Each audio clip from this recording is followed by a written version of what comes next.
அடிக்கடி நான் சொல்லுகிற ஒரு வார்த்தை, ஒரு சபை அழகா இருக்கிறதுன்னா அந்த சபைக்கு அந்த பாஸ்டரை விட பாஸ்டருடைய அம்மா தான் அந்த சபைக்காக கஷ்டப்பட்டுருக்கிறாங்கன்றது நம்ம விளங்கி கொள்ள முடியும். உண்மையாகவே எங்கள் வாழ்க்கையில், சபையினுடைய வாழ்க்கையிலையும் பாஸ்டர் அம்மா அவர்கள் மிகுந்த ஒரு தியாகத்தை கொடுத்துருக்குறாங்க. அவங்க ஆரம்ப காலத்தில் செய்த ஊழியங்கள்லாம் கேட்டோம்னா நமக்கு இருதயம் நடுங்கிடும். இன்னைக்கு அவங்க நம்ம மத்தியில் இருக்கிறது, நமக்காக ஜெபிக்கிறது, நம்மில் ஒருத்தராக அவங்க இருப்பது நிச்சயமாக நம்ம எல்லாருடைய குடும்பங்களுக்கு அது ஆசீர்வாதம். அம்மாவை பற்றி சொல்லணும்னு சொன்னால், அவங்க வெளிப்படையாக நடந்துக்கிறத விட உள்ளத்துக்குள்ள அதிகமாக அவங்க ஜெபித்து, நான் நினைக்கிறேன் இங்கே இருக்கிற எல்லாருக்காகவும் ஜெபிக்கிற ஒரு தாய். இவங்க இருக்கிற எல்லாரையும் அவங்களுக்கு நல்லா தெரியும். எல்லாருக்காகவும் ஜெபம் பண்ணுறவங்க. ஆண்டவர் அவங்கள இன்னும் நல்லா ஆசீர்வதிக்கணும். இந்த புத்தாண்டு வாழ்த்து நமக்கு கொடுப்பாங்க. கொஞ்ச நேரம் தான் பேசுவாங்க, ஆனால் அதிக ஞானம் அவங்களுடைய நாவில் கத்தர் வச்சிருக்கிறாரு. அதிகமான கிருபைகள் அவங்க மேலே கத்தர் வச்சிருக்கிறாரு. ஒரு முறை ஒரு ப்ராஃபட் ஒருத்தர் எங்கள் வீட்டுக்கு வந்தார், ஒரு தீர்க்கதரிசி. அவர் அம்மாவை பார்த்துட்டு சொன்னார், அம்மா இந்த இடத்துல இயேசு உட்காந்து உங்கள்கிட்ட பேசிட்டு தானே இருக்கிறாரு அப்படின்னு சொல்லி கேட்டார்.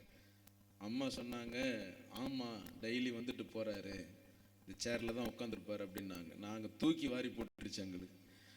அந்த அளவுக்கு ஆண்டவரோட கனெக்ஷனில் அந்த நம்ம அம்மா இருக்கிறாங்க. அந்த ஊழியக்காருக்கு தெரிஞ்சு அவர் அதை கரெக்டாக சொன்னார். அப்போ ஆண்டவர் பாருங்க, ஆண்டவரோடு நடக்கிற ஒரு தாய் கர்த்தர் நம்ம கொடுத்துருக்கிறார். கடந்த நாட்களில் கீழே விழுந்து கையில் பயங்கரமான அடி ஏற்பட்டு ஆப்ரேஷன் பண்ணி ரொம்ப கஷ்டத்தில் இருந்தாங்க. இப்போ அந்த கை அவங்களுக்கு சரியாக வேலை செய்யலை. நல்ல மருத்துவர்கிட்ட திரும்ப நாங்கள் போய் காண்பிக்கணும். அதுக்காக ஜெபிங்க. எல்லாரும் கை உயர்த்தி, அம்மாவுக்காக மேலே இருக்கிறாங்க, எல்லாரும் கை உயர்த்தி. எத்தனை பேர் ஜெபிப்பீங்க? உங்கள் தாய், நம்ம சபைக்கு அவங்க தான் தாய். நல்ல கையை உயர்த்தி அவங்களுக்காக நல்ல ஜெபம் பண்ணுங்க. இந்த வருஷம் நல்லா இருக்கணும், நல்ல சுகமாக இருக்கணும், இந்த பலவீனங்கள்லாம் மாறணும், நல்ல திடகாத்திரமாக இருக்கணும். ஆவியானவர் இன்னும் நிறைய ஆண்டுகள் அவங்களுக்கு கொடுத்து நம்ம மத்தியில் இன்னும் ஆசீர்வாதமாக இருக்கணும். அல்லேலூயா, ஸ்தோத்திரம், ஸ்தோத்திரம், ஸ்தோத்திரம். கர்த்தர் கொடுத்த அந்த நல்ல தாய்க்காக நாங்கள் நன்றி சொல்லுகிறோம். இந்த திருச்சபை நல்லா இருக்க ஆண்டவர் இவங்களுடைய தியாகம் காரணமாக இருக்கிறது. நினைவு கூர்ந்து நாங்கள் ஜெபிக்கிறோம். ஆசீர்வதிங்க, நல்ல கிருபைகளை தாங்க ஆண்டவரே, பலப்படுத்துங்க. இயேசுவின் நாமத்தில் பிதாவே. கைத்தட்டி உற்சாகப்படுத்துவோமா? வரவேற்போம்.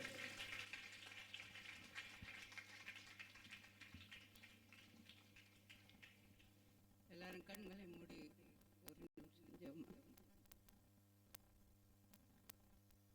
பெற்றுக்கொண்ட வாக்குத்தத்தத்திற்காகவும் இங்கே ஜெபத்திற்காகவும் நல்ல கண்களை மூடி நல்ல ஜெபம் பண்ணுங்க. கண்கள் ஒரு நிமிஷம் ஜெபம் பண்ணுங்க. பரிசுத்தமுள்ள நல்ல பிதாவே, இந்த நல்ல வேலைக்கு ஸ்தோத்திரிக்கிறேன். நாதா, இங்கே வந்திருக்கிற ஒவ்வொருவரையும் நீர் ஆசீர்வதியும் ஆண்டவரே. பெற்றுக்கொண்ட வாக்குத்தத்தங்கள் எல்லாம் ஆண்டவரே அவர்களுக்கு ஒவ்வொரு நாளும் பலிக்க வேணுமா ஜெபிக்கிறோம். கூடவே இரும் ஆண்டவரே. எல்லா நேரங்களிலும் நீர் மகிமைப்பட வேணுமா ஜெபிக்கிறேன். நாதா, ஆரம்பம் முதல் முடிவு வரைக்கும் கிருபை இறங்கட்டும், கரம் இறங்கட்டும். ஆசீர்வதியும். இரட்சகர் இயேசு கிறிஸ்து நாமத்தில் ஜெபிக்கிறோம் நல்ல பிதாவே, ஆமென். கண்களை திறங்க.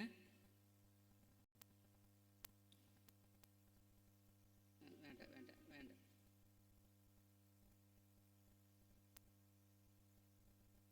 நம் தேவனோடு எவ்வளோக்களோ நெருக்கம் வைத்திருக்கிறோமோ, ஐக்கியம் வைத்திருக்கிறோமோ, அவ்வளோக்கு அவ்வளோ நமக்கு நன்மை உண்டாகும்.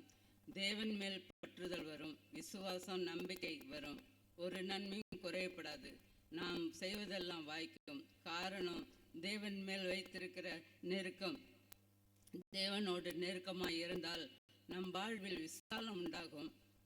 தேவனோடு நெருக்கம் வைத்தால் நமக்கு அடைக்கலம் கிடைக்கும். தேவனோடு நெருக்கம் வைத்தால் நாம் கூப்பிடும்போது அவர் செவி கொடுப்பார். தேவனோடு நெருக்கம் இருந்தால் நாம் ஒடுங்கி போவதில்லை. எல்லா காரியங்களும், நம்ம செய்கிற எல்லா காரியங்களிலும் தேவன் நம்மோடு இருப்பார்.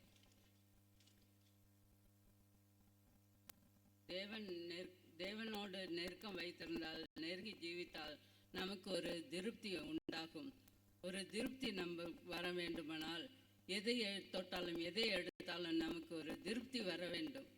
திருப்தி வரலன்னா ஒரு காரியமும் நம்மளால் செய்ய முடியாது. எதை எடுத்தாலும் எதை தொட்டாலும் எதை பெற்றுக்கொண்டாலும் எதை கொடுத்தாலும் ஒரு திருப்தி இருக்க வேண்டும். திருப்தியாய் செய்கிற காரியம் மன நிம்மதியை கொடுக்கும். யாத்ராகமம் 16ஆம் அதிகாரம் 3ஆம் வசனத்தில் திருப்தியாய் சாப்பிட்டார்கள் என்று இருக்கிறது. லேவியராகமம் 25ஆம் அதிகாரம் 19ஆம் வசனத்தில் குடியிருக்கிற இடத்தில் திருப்தி இருக்கும். இவையெல்லாம் ஏன் சொல்கிறேன் என்றால், வேதம் சொல்லுகிறது நமக்கு ஒரு திருப்தி வர வேண்டும். இருக்கிற இடத்துல கூட பாருங்க, திருப்தி இருக்க கர்த்தர் கொடுக்கிறார். கர்த்தர் சொல்லுகிறார், குடியிருக்கிற இடத்துல கூட திருப்தி வரணும்.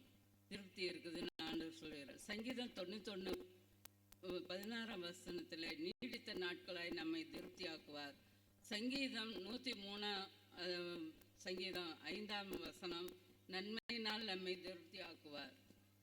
ஆகவே நமக்கு திருப்தி உண்டாக்க வேண்டுமானால் நம்ம தேவனோடு நமக்கு எவ்வளவு நெருக்கம் உண்டாகிறதோ எல்லா காரியத்திலும் நெருக்கம் நமக்கு வேணும், ஐக்கியம் வேணும் தேவனோடு. அப்போதான் நமக்கு திருப்தியை கொடுப்பார், நல்ல திருப்தியை கொடுப்பார். இல்லாவிட்டால் எவ்வளவோ இந்த திருப்தி இல்லாவிட்டால் இல்லாத காரியங்கள் எல்லாம் ஆண்டவர் நமக்கு திருப்தி இல்லை என்றால் அதை எல்லாம் சில பேர் சொல்லுவாங்க, நாளை தள்ள வேண்டியதாக இருக்குது அப்படிம்பாங்க. நாளை தள்ளுகிற நிலைமை வரும். திருப்தியோடு ஒவ்வொரு நாளும் இருந்தால், திருப்தியோடு ஒவ்வொரு நாளும் வாழ்க்கை தள்ளினால் அது போகின்ற நேரமே தெரியாது. அதுபோல் திருப்தி நம்ம வாழ்க்கையிலே வர வேண்டுமானால் தேவனோடு ஐக்கியமாக இருக்க வேண்டும். ஆகவே திருப்தியோடு வர வேண்டுமானால் ஆண்டவரோடு நெருங்கி வர வேணும். ஆகவே யோவான் எழுதின சுவிசேஷம் 11ஆம் அதிகாரத்தில் பாருங்க, இயேசுநாதர் பெத்தானியாவுக்கு வருகிறார். பாருங்க, ஏன் வருகிறார் தெரியுமா? மார்த்தாள் மரியாள் வீட்டுக்கு வர்றதுக்கு பதிலாக அந்த ஊரிலே நிற்கிறார். காரணம் என்ன தெரியுமா? வீட்டுக்குள்ளே போகலை. ஏன் காரணம் என்ன தெரியுமா?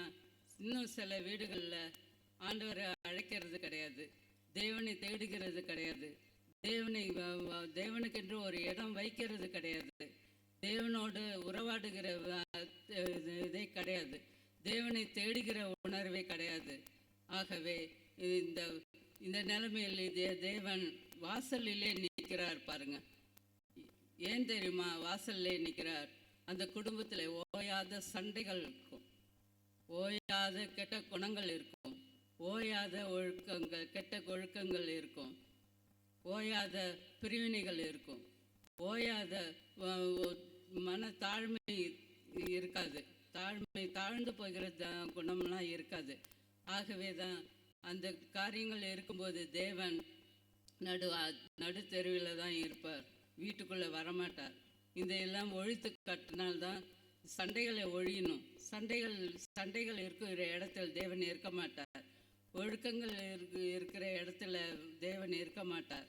தேவன் இருக்க வேண்டுமானால், நமக்கு நம் இல்லத்தில் வர வேண்டுமானால், தேவனோடு நம் ஐக்கியம் வைத்திருக்க வேண்டுமானால் நமக்கு ஒரு திருப்தியான வாழ்க்கையை கொடுப்பார். திருப்தி இல்லாத வாழ்க்கை ஒன்றும் பிரயோஜனமே இல்லை. திருப்தி இல்லாத வாழ்க்கையில் ஒன்றுமே பிரயோஜனப்படாது.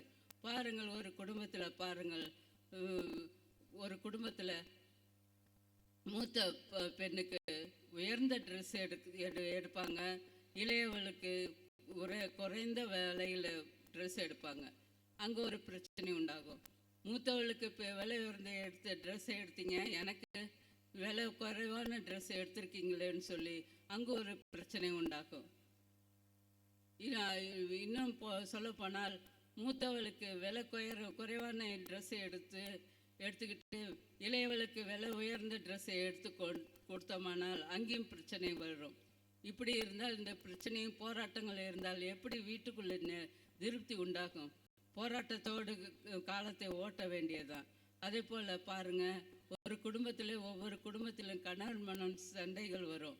எப்படின்னா, ஏதாவது ஒன்று வாங்கி கொண்டாந்து கொடுத்தாரானால் அதை தகுந்தாப்புல செய்கிறது கிடையாது. அது ஒரு பிரச்சனை, போராட்டங்கள் வரும். அதே போல் எல்லா காரியத்திலும் போராட்டம் பிரச்சனை வரும். எல்லா காரியத்திலும் போராட்டம் பிரச்சனைகள் வரும்போது ஒரு திருப்தியான வாழ்க்கையை வாழ முடியாது. திருப்தியான வாழ்க்கையை வாழ முடியாது. திருப்தியான வாழ்க்கையை எடுத்துக்கொண்டு காலத்தை ஓட்ட முடியாது. பாருங்கள், ஒரு இடத்துல நாங்கள் ஒரு வீட்டில் குடியிருந்தோம் ஒரு 10 வருஷத்துக்கு முன்னாடி. அந்த தெருவில் எல்லாரும் கூடி சாயந்தர நேரத்தில் கூடி வருவாங்க. லேடிஸ் எல்லாம் கூடி வரும்போது உங்கள் வீட்டில் என்ன குழம்பு, உங்கள் வீட்டில் என்ன குழம்பு, உங்கள் வீட்டில் என்ன குழம்புன்னு கேட்டுக்கிட்டு ஒவ்வொரு இடத்துலையும் சொல்லிட்டு வருவாங்க.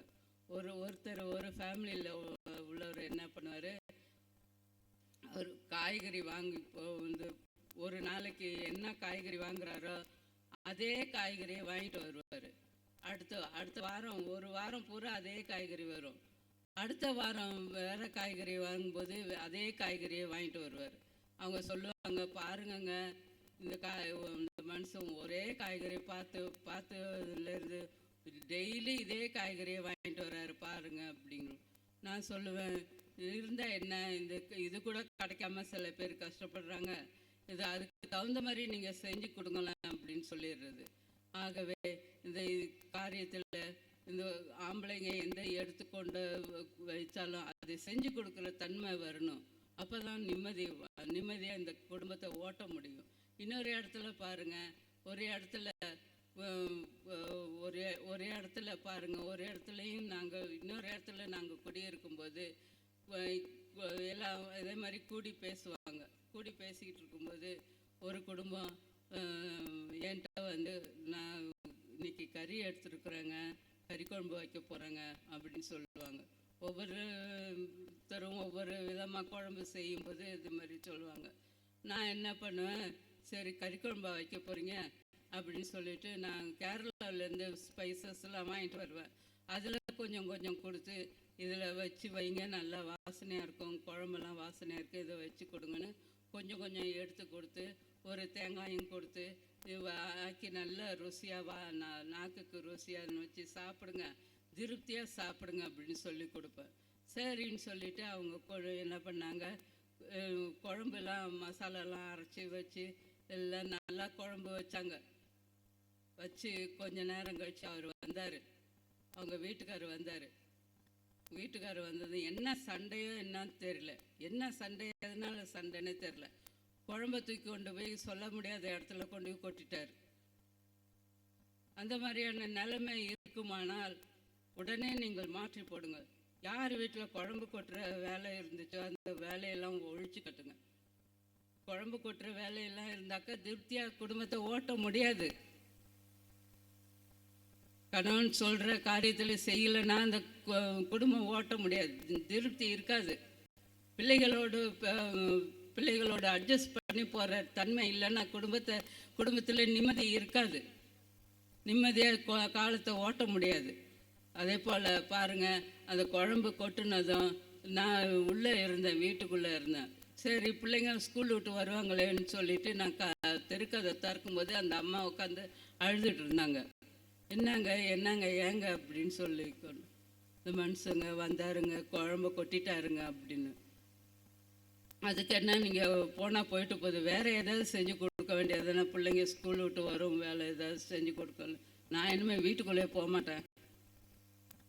சரி இதெல்லாம் நீங்கள் செய்யக்கூடாது, நீங்கள் பிள்ளைங்க வருவாங்க, இப்போ ஏதாவது செஞ்சு கொடுங்க, அப்போ தான் நல்லது அப்படின்னு சொல்லி இதெல்லாம் மன்னிச்சிருங்க, போனால் போயிட்டு போகுது போங்க அப்படின்னு சொல்லி அனுப்புவேன். அதே போல் பாருங்கள், இந்த குழம்பு கொட்டுற வேலையெல்லாம் இந்த குடும்பத்தில், நம்ம ரட்சிக்கப்பட்ட குடும்பத்தில் இந்த குழம்பு கொட்டுற வேலையெல்லாம் நீங்கள் வைத்து கொள்ளவே இருக்கக்கூடாது. அதே போல் நிம்மதி உங்களுக்கு திருப்தி வர வேண்டுமானால், திருப்தியாக ஒரு காரியத்தை செய்ய வேண்டுமானால், திருப்தியாய் மன ரம்மியமாய் செய்ய வேண்டுமானால், ஆண்டவரோடு தேவனோடு நெருக்கமாய் ஜீவிக்கிற தேவை நெருக்கம் வைத்திருக்க வேண்டும். அதே போலவே ஆகவே இந்த காரியத்தில் பாருங்கள், மார்த்தாள் இந்த இயேசு கிறிஸ்து அந்த வழியிலே வந்து நிற்கும்போது, வழியிலே தெருவிலே யார் வீட்டுக்கும் போகலை. ஏன் தெரியுமா? பெத்தானியாவுக்கு வருகிறார், ஒரு திருப்தி உண்டாக்க வருகிறார். பெத்தானியாவுக்கு வருகிறார். இழந்ததை திருப்ப கொடுக்க வருகிறார். இழந்ததை திருப்ப கொடுக்க வருகிறார். இதெல்லாம் யாராலையும் முடியாது. இழந்ததை எல்லாம் யாராலையும் பெற்றுக்கொள்ள முடியாது. திருப்தியை யாராலையும் எடுத்துக்கொள்ள முடியாது. தேவன் கொடுக்கிற திருப்தியை தான் நமக்கு நிலைக்கும். அதே போல் திருப்தியாக செய்கிற காரியம் ஒவ்வொரு நாளும் நமக்கு ஆசீர்வாதத்தை கொண்டு வரும். குடும்பத்தில் எல்லாம் நடக்கிற காரியத்தில் எல்லாம் திருப்தி, எந்த காரியத்தை தொட்டாலும் திருப்தி வர வேண்டும். அன்றாட காட்சியை பாருங்கள். அன்றாட காட்சியெல்லாம் கஞ்சி காய்ச்சி குடிக்கிறவங்கலாம் பாருங்கள், திருப்தியாக குடிக்கிறாங்க பாருங்கள், மன சந்தோஷத்தோடு. ஒரு வேளை கஞ்சி குடித்தாலும் மன சந்தோஷத்தோடு கொடுக்குறாங்க. அதுதான் பெரிய காரியம். அதுதான் தேவன் ஆசீர்வதிக்கப்பட்ட காரியம், ஆசீர்வாதமாய் கொடுக்கிற காரியம். தேவனோடு ஐக்கியமாய் இருந்தால் எந்த காரியத்திலும் தேவன் நமக்கு ஆசீர்வாதத்தை கொடுப்பார். இது ஒரு திருப்தியை கொடுப்பார். திருப்தி இல்லைனால் ஒன்றும் செய்ய முடியாது. அதே போல் தேவன் அந்த பெத்தானியாவுக்கு வந்து, இன்னும் பெத்தானியாவுக்கு வந்து ஊரில் நிற்கும்போது அந்த அக்காலும் தங்கச்சும் ஒரே பாட்டு பாடுறாங்க பாருங்க. மார்த்தாள் ஓடி வருகிறாள், இயேசுநாதரை சந்திக்க ஓடி வருகிறாள் பாருங்க. யோவான் எழுதின சுவிசேஷம் 11ஆம் அதிகாரம் 21ஆம் வசனத்திலே மார்த்தாள் ஓடி அந்த, ஐயோ நீர் இங்கே இருந்தீரானால் என் சகோதரன் மரித்திருக்க மாட்டான் என்று சொல்லி அழுகிறார். கொஞ்ச நேரம் கழித்து அவர் தங்கச்சி ஓடியாரார் பாருங்க. யோவான் எழுதின சுவிசேஷம் 11ஆம் அதிகாரம் 32ஆம் அதிகார வசனத்தில் அதே மாதிரி தங்கச்சியும் வந்து பாட்டு பாடுறா பாருங்க. ஐயோ என் சகோதரன் மரித்திருக்க மாட்டான், நீ இங்கே இருந்தீரானால் சகோதரன் மரித்திருக்க மாட்டான். ஏன் தெரியுமா? குறை சொல்லுகிற தன்மை இருந்தது. குறை, எதை எடுத்தாலும் குறை. மார்த்தாள் அப்படிதான் ஆரம்ப வசனத்தில், யோவான் எழுதின சுவிசேஷத்தில் ஆரம்ப வசனத்தில் குறை சொல்லுகிறார், தங்கச்சியை பற்றி குறை சொல்லுகிறார். இப்போ என்னன்னாக்கா 2 பேரும் சேர்ந்து இயேசுநாதர்கிட்ட குறை சொல்கிறாங்க. இந்த குறை சொல்கிறதெல்லாம் விட்டு விடணும். ஆண்டவர் சமூகத்தில் ஒருத்தர் மாற்றி ஒருத்தர் குறை சொல்லிக்கிட்டு இருந்தால் குடும்பத்தில் ஓட்ட முடியாது, ஒரு திருப்தியும் வராது. தேவன் அதை ஆசீர்வதிக்க மாட்டார், அங்கீகரிக்க மாட்டார். குறை சொல்கிற தன்மையெல்லாம் விட்டு ஒழித்து கட்டணும். அதே போல் திருப்தி வர வேண்டுமானால் குறை சொல்கிறதை விட்டு விடுங்கள். அதே போல் எல்லா இடத்திலும் சபையில் வந்தாலும் சரி, சபையில் வந்து உட்காந்துக்கிட்டு சாமி எங்கே இருக்காரு, சாமி இங்கே இருக்காரு, இங்கே இருக்காரு, அங்கே இருக்காரு, இங்கே இருக்காரு, அங்கே தான் இருக்கிறார், குறை சொல்லக்கூடாது. குறை சொல்லாமல் வந்து முட்டி போட்டு நல்லா முக்காடு போட்டு முட்டி போட்டு நல்லா ஜெபம் பண்ணுங்க. அதே இடத்துல தான் இருந்து உங்களுக்கு பதில் அளிப்பார். அதே போல் குறை சொல்லுறதை விட்டு விடுங்கள். தேவனை அழைத்து வீட்டுக்குள்ளே வருங்கள், வீட்டுக்குள்ளே அழைத்து வையுங்கள். அவருக்கு இன்னும் ஒரு இடத்தை வையுங்கள். அவருக்கென்று ஒரு இடத்தை வைத்தீர்களானால் உங்களுக்கு உங்கள் வாழ்க்கையிலே குடும்பத்திலே ஒரு பிரச்சனைகள் வராது, போராட்டங்கள் வராது. எல்லாவற்றையும் தேவன் தாங்கிக் கொள்வார். எல்லாவற்றையும் தேவன் நிவர்த்தி பண்ணுவார். எல்லா காரியத்திலும் தேவன் ஆசீர்வதித்து கொடுப்பார். ஒரு திருப்தி வர வேண்டுமானால் தேவனை உள்ளே அழைத்து செல்லுங்கள். தெருவில் நிற்க வைத்திராதீங்கள். தெருவில் நிற்க வைத்தீர்களானால் அது ஒன்றுக்கும் பிரயோஜனமே இல்லை, ஒன்றுக்கும் பிரயோஜனம் இல்லை. தேவன் வீட்டுக்குள்ளே வரணும், வீட்டுக்குள்ளே வந்து அமரணும். வீட்டுக்குள்ளே வரலன்னா அது ஒன்றும் செய்ய முடியாது. எந்த காரியத்தை தொட்டாலும் உங்களுக்கு நிவர்த்தி வராது. தேவன் வீட்டில் இல்லத்தில் வரவழைங்க. இது இல்லத்தில் கொண்டு வந்து உட்கார வைங்க, ஒரு இடத்துல உட்கார வைங்க. அவருக்குன்னு ஒரு இடத்த ஒதுக்கி வைங்க. எந்த இடத்துல நீங்கள் வழக்கமாக ஜெபிக்கிறீர்களோ அந்த இடத்துல அவர் வருவார். அந்த இடத்தையும் நீங்கள் ஒழிச்சு கட்டிட்டீங்கன்னாக்கா ஒன்றும் சரி வராது. தேவன் அதில் வீட்டில் தங்க மாட்டார். ஒரு இடத்துல பாருங்கள், ஒரு இடத்துல வீடு கட்டினாங்க, நல்ல வீடு கட்டினாங்க. எல்லோரும் போயிருந்தாங்க, எல்லோரும் குடும்பமாக போய் அந்த வீட்டில் ஜெபம் பண்ணணும். ஜெபம் பண்ணும்போது பாருங்கள், வீட்டை கட்டிட்டு ஒரு தடவை வர சொன்னாங்க. வீட்டை கட்டி முடிஞ்சதும் போனதும் வீடு நல்லா சூப்பராக கட்டிட்டாங்க, எல்லாம் கட்டிட்டாங்க. ஒரு ரூமில் வந்து ஸ்க்ரீன் போட்டிருந்தாங்க. ஸ்க்ரீன் போட்டதும் அந்த ஒவ்வொரு இடமா காட்டிட்டு வந்தாங்க. இது சமையலறை, இது ரூமு, பெட்ரூமு, இது இந்த இடம் அந்த இடம் இந்த இடம்னு காட்டிகிட்டு இருந்தாங்க. சரின்னு இது வந்து ஜெப அறைன்னு சொல்லி ஸ்க்ரீனை திறந்தாங்க பாருங்கள். 25 ஆடு ஒடியாந்துருது பாருங்க. திறந்த வேகத்தில் ஒடியாந்துருச்சு. அதுக்கு முன்னாடி நான் ஒடியாந்துட்டேன்.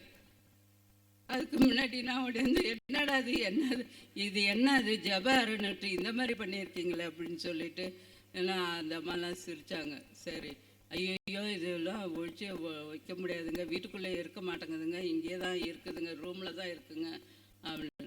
25 ஆண்டையும் அடைச்சி போட்டு வச்சுருந்தா என்ன வருது? ஜெபம் பண்ணுற இடத்த அசுத்தம் பண்ணக்கூடாது. ஜெபம் பண்ணுற இடத்த ஆடெல்லாம் சும்மா இருக்காது, ஏதாவது செஞ்சுக்கிட்டே தான் இருக்கும். தேவன் தங்குகிற இடத்துல இந்த மாதிரி செய்யலாமா? தேவன் தங்குகிற வந்து இடத்துல சுத்தமாக வைத்திருக்கொள்ள வேண்டாமா? எந்த காரியத்திலையும் ஆண்டவர் இந்த பைபிள் வேத வசனம் பாருங்கள் எல்லாம் சொல்லுகிறது. தேவன் ஒரு இடத்துல சொல்லுகிறார், பரிசுத்தமான இடத்துல தேவன் வாசம் பண்ணுவார். பரிசுத்தம் வேணும். நம்ம பரிசுத்தமாக இருந்தால் பத்தாது, இடத்தையும் பரிசுத்தப்படுத்தி வைக்கணும். இடத்தையும் பரிசுத்தப்படுத்தி வைக்கலாம். அவருக்குன்னு ஒரு இடத்த நீங்கள் வைத்திருக்கணும்.